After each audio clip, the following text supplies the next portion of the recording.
Arkansas. This is Rosie the Riveteer, and it was painted by Norman Rockwell in 1943. And welcome to Art in a Day. Rosie the Riveteer was painted by oil on canvas. The first thing I noticed was the composition of this piece and how the body proportions weren't balanced. We call this stylized. Unlike the classical style of art, Rockwell has enlarged her body, much more so than her head. Rockwell meant to emphasize the importance of muscles in the body over simply using your mind. Women weren't joining the workforce in comfortable offices. They would be thrown into hard labor, working in factories with harsh conditions. Also, something to note here is the way Rockwell has made the flag in the background much more faded than Rosie herself. If we look closely at the texture, we can see that Rockwell painted with such detail, showing the dirt on her arms and clothes. He has managed to show how heavy those uniforms are by using such dark colors for her uniform and then emphasizing that with the faded flag in the background. Also, if we look at the use of space in this painting, we see that Rosie is taking up much of the space in the frame. We can also see on top of her head is a halo, which brings out the feminism contrasting her masculine body. She also has red hair, showing her femininity, and her nails are painted. She's also wearing lipstick and has a handkerchief in her pocket along with a compact.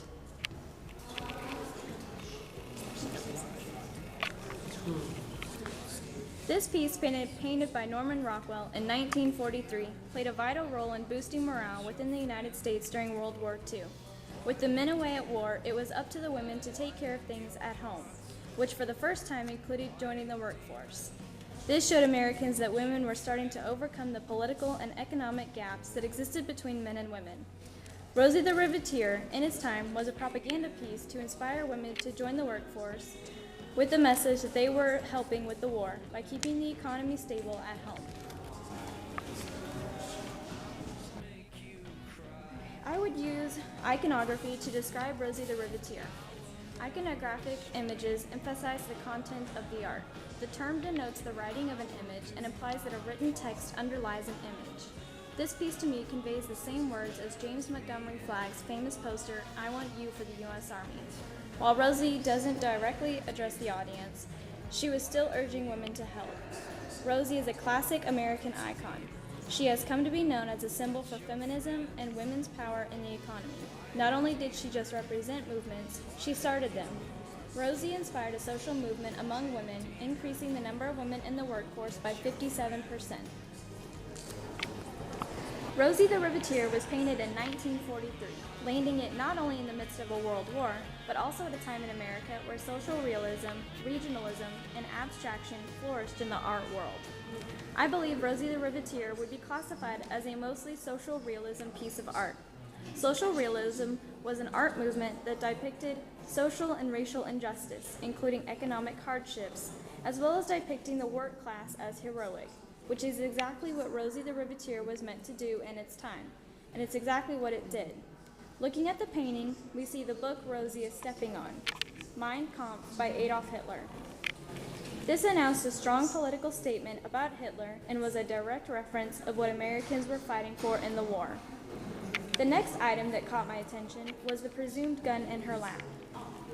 Looking closer, I noticed the hose attached to the gun. The statement, "fueling the economy," came to my mind, because that's in fact exactly what women would prove to do. An important note also is not in the surface of the painting, but rather the message behind the painting. Notice Rosie's body position. See anything familiar? If you guessed the prophet Isaiah by the Italian High Renaissance master Michelangelo on the Sistine Chapel ceiling, you would be correct.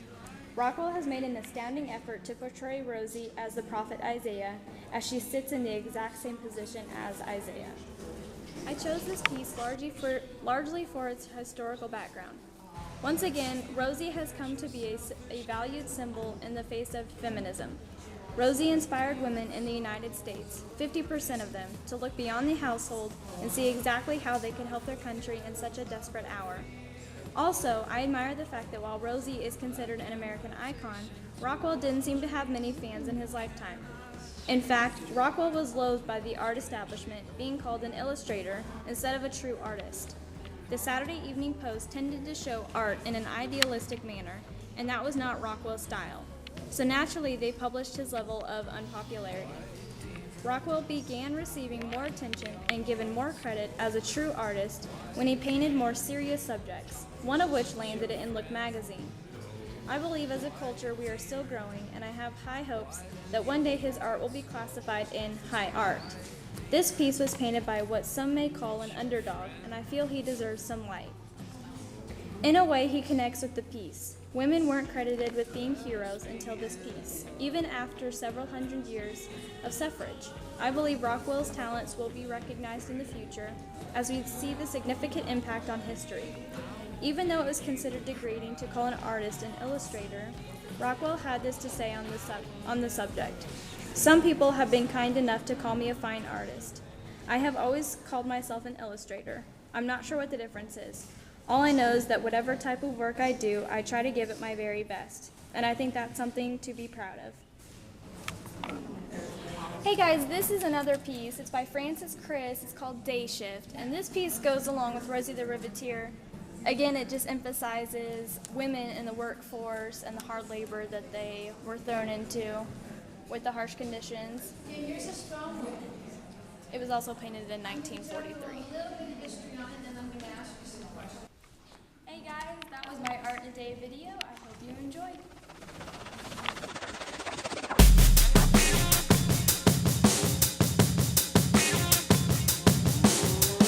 I think I might be a fortune teller. I read your face just like a letter. The funny thing about forever is it comes with the side of never, never.